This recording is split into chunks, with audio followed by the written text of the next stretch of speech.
James L. Brooks, executive producer of a very famous sitcom, The Simpsons. We're not predicting the future, but if we are, I mean, clearly there's some... Matt Groening, creator and executive producer of The Simpsons. We take the most unlikely, ridiculous, stupid, impossible, never will happen joke, and then it turns out that our imaginations are not that imaginative. And A.I. Gene, showrunner and the executive producer of The Simpsons. I think that if you have a bunch of people who are smart, who are trying to predict the future, if you throw enough darts hit the dartboard.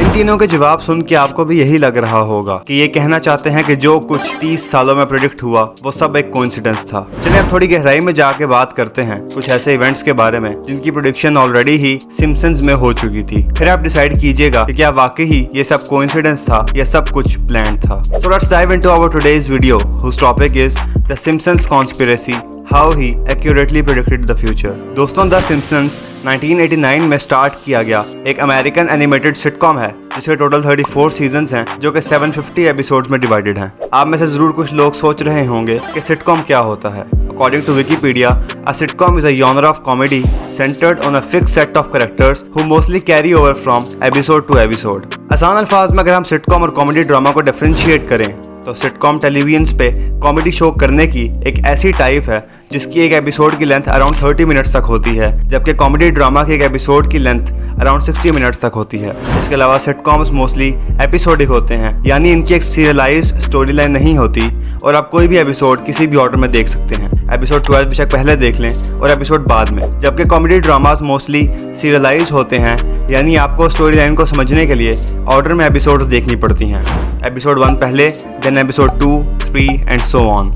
One last difference between sitcoms and comedy dramas. Sitcoms में mostly everyday situations को funny way में present किया होता है, जबकि comedy dramas में mostly serious issues को comical way में present किया जाता है। For example, Office Space 1999 में रिलीज किया गया एक comedy ड्रामा था जिसमें office culture, work life balance and unpredictable bosses जैसे एवरग्रीन सोसाइटी इश्यूज को फनी वे में प्रेजेंट किया गया था।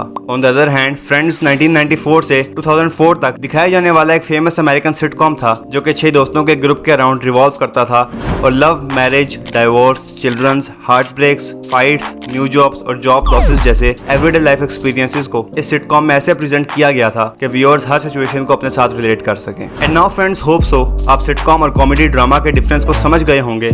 तो चलिए बात करते हैं अपने मेन टॉपिक द सिम्पसन्स की। दोस्तों, द सिम्पसन्स मेनली 5 कैरेक्टर्स के अराउंड रिवॉल्व करता है जिन्हें द सिम्पसन्स फैमिली कहा जाता है। होमर, मार्ग, बार्ट, लीसा और Maggie are the members of the Simpsons family. ये फैमिली एक फिक्शनल जगह मिडिल अमेरिका में रहते हैं जिसे स्प्रिंगफील्ड सिटी का एक टाउन दिखाया गया है। Homer is the husband of Marge who is a housewife and mother of 3 children, Bart who is 10 years old, Lisa who is 8 years old and Maggie who is the baby of the family. Homer is the main character of the sitcom जो कि Springfield nuclear power plant में safety inspector की job करता है। दोस्तों, इस sitcom का short सा स्केच दिमाग में बनाने के बाद अब थोड़ा समझते हैं कि एक्चुअल में सिम्पसन्स कॉन्स्पिरेसी है क्या। 1989 से लेकर 2023 तक इन 34 सालों में इस सिटकॉम ने बहुत कुछ ऐसा दिखाया है जो कि फ्यूचर में जाके सच हुआ है। डोनाल्ड ट्रंप की प्रेसिडेंसी से लेकर अमेरिका में होने वाले 9/11 अटैक तक more than 30 predictions were made by this sitcom. So let's talk about these predictions starting with the first one. दोस्तों, 1990 के सीजन 4 के एपिसोड 2 जिसका टाइटल था 2 cars in every garage and 3 eyes on every fish में Simpson's के एक iconic character blingy को दिखाया गया जो कि 3 आंखों वाली एक मछली थी। बार्ट इस मछली को एक न्यूक्लियर पावर प्लांट के नजदीक से पकड़ता है। दोस्तों, हैरानी वाली बात ये नहीं है कि इस एपिसोड में ये सब दिखाया गया था, बल्कि हैरानी वाली बात ये है that the same thing happened in 2011। Argentina के कोर्डोबा प्रोविंस में 5 दोस्त एक 3 आंखों वाली वुल्फ फिश को पकड़ते हैं, वो भी एक न्यूक्लियर पावर प्लांट की रिजर्वायर में। इस मछली को पकड़ने वाले 5 दोस्तों में से एक दोस्त का कहना था कि जब उन्होंने इस फिश को पकड़ा तब उन्होंने कुछ भी डिफरेंट नोटिस नहीं किया क्योंकि उस टाइम रात का टाइम था। But after they flicked on a flash light and took a closer look, the Simpsons jokes began. 23 जनवरी 1992 इस एपिसोड में दिखाया गया था कि लीसा प्रेडिक्ट करती है कि सुपर बॉल 16 के विनर्स द वॉशिंगटन रेडस्किन्स होंगे। And exactly what you expected, the future is the same. Just after 3 days, on 26 January 1992, Washington Redskins were declared as the winner of Super Bowl 16 after defeating the Buffalo Bills. दोस्तों, जैसा कि आपने इस clip में देखा कि कैसे the Simpson's के राइटर ने इस एपिसोड में एक मैजिक शो में होने वाले 2 German magicians Gunter and Ernest पे according to the script tiger attack को दिखाया। This prediction also came true in 2003। एक 7 years old बंगाल टाइगर ने हमला किया रॉय हॉर्न पे जो कि एग्जैक्टली सिम्पसन्स में दिखाए गए जर्मन मैजिशियंस की तरह एक जर्मन मैजिशियन थे जो कि अमेरिका में रहते थे। इस अटैक में रॉय हॉर्न को स्वेयर, स्पाइन और दूसरे बॉडी पार्ट्स पे इंजरीज हुई, resulted in a massive blood loss. This is the most creepy prediction of this sitcom. दोस्तों, इसी सिटकॉम के सीजन 6 एपिसोड 19 में दिखाया गया है कि लीसा, जो कि सिम्पसन्स फैमिली की एक मेंबर है, एक फॉर्चून टेलर यानी एक नजूमी से मिलती है और वो उसे 15 साल फ्यूचर में ट्रेवल करवा के भेज देता है। 15 साल फ्यूचर में आने के बाद वो देखती है कि उस दौर के कंप्यूटर्स और मोबाइल फोन्स में वीडियो कॉलिंग का फीचर मौजूद है। वो इस फीचर को यूज करती है और अपनी मदर से वीडियो कॉल पे बात करती है। दोस्तों, एक सबसे ज्यादा फ्रीक आउट करने वाली चीज बताऊं, ये एपिसोड एयर हुई थी 1995 में। लीसा को उस फॉर्चून टेलर ने ट्रेवल करवाया था 15 साल फ्यूचर में। और क्या आप जानते हैं कि रियल वर्ल्ड में वीडियो कॉलिंग का फीचर कब इंट्रोड्यूस हुआ था? 2010 में, एग्जैक्टली द सेम ईयर जैसा इस एपिसोड में दिखाया गया था। How creepy is that?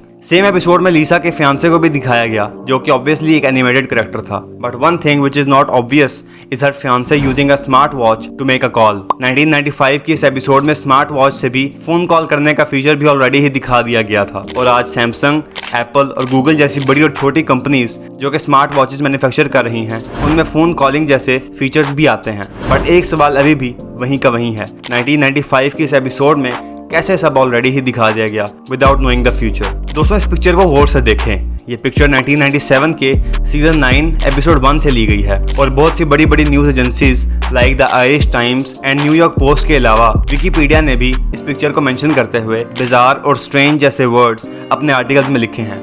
लेकिन क्यों? आइए समझते हैं इस पिक्चर में छुपी एक बड़ी प्रेडिक्शन को। दोस्तों, जैसा कि इस पिक्चर में दिखाए गए एक ब्राउज़र पे $9 काफी हाईलाइटेड लिखा गया है और $9 के ऊपर न्यूयॉर्क भी लिखा गया। लेकिन अगर आप गौर करें तो $9 के साथ ग्रे शेड में 2 बिल्डिंग्स दिखाई गई हैं जो कि वर्ल्ड ट्रेड सेंटर की हैं। अब ये 2 बिल्डिंग्स या तो बिल्डिंग्स ही हैं या मैथमेटिक्स का नंबर 11 है। लेकिन जो भी है, ये पिक्चर क्लियरली 9/11 इंसिडेंट को शो करती है। अब शायद आपको भी पता चल गया होगा इतनी बड़ी बड़ी न्यूज एजेंसीज ने इस पिक्चर के साथ बिजार या स्ट्रेंज जैसे वर्ड्स क्यों लिखे हैं। डोनाल्ड जॉन ट्रंप 2017 से 2021 तक अमेरिका के प्रेसिडेंट रह चुके हैं, लेकिन ट्रंप की प्रेसिडेंसी के बारे में भी सिम्पसन्स में ऑलरेडी ही बता दिया गया था।